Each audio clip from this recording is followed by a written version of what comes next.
એક પાણી પી જાવ ને એક થોડી ખીલની જરૂર પડશે હા મહેન્દ્રભાઈ કાલ આવી જઈશ પછી કઈ આવામાં તમે ટેન્શન ન લેશો તમે ચિમનભાઈ પાસે જાઓ મારું નામ દેજો તમને ફોનમાં વાત કરી દેજો હું વાત કરી લઈશ એમની જોડે હવે આ છેલ્લી જ રીધી હો 3-4 લાવી નાખો ને એબરો ટેપ તો પછી વાંધો નહીં મારે 3-4 જગ્યાએ સાઈડ હાલે આ તમારી ચોથી સાઈડે આ ડિઝાઇન તમે ચોથી વાર બદલી હાઇડ્રોલિક પંપ આમાં 150 કિલોનું તો હાલશે પણ જરૂર પડે તો આપણે પોણા 200 નો બદલાઈ આવશું કાલ આવી જઈશ પણ પરમદી અમાશે ને તો પરમદી રજા રહેશે મારે અડધી કલાક પછી લાવો ને પંપ તમે કાલ બપોર લાવી દીધો હોય તો કાલ બપોરે તું કામ ચાલુ કરી દે પણ તમે કીધું કે હું કામમાં આવું પછી હું બીજી જગ્યાએ જતો રહ્યો હતો હવે આજ તમારું કામ લીધું હોય ને તો આજ ચાઈ નહીં જવું આજ તમે મને 5 કિલો ફેવિકોલ લઈ દેજો પછી ન કહેતા કાલ કેમ નહોતા આવ્યા તમે કઈક અલગ કહો તમારો છોકરો કઈક અલગ કે તમારે હજી કઈ ફેરફાર હોય તમારા ઘરના પૂછી લેજો પછી નો એકવાર બની જાય પછી નો કહેતા તમે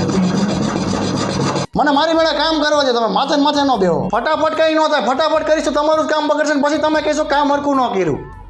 તમે ગામમાં કોઈ પણ ને પૂછજો ગાબાજીનું કામ કેવું કોઈ નહીં રાઈડ આવે ને તો કહીજો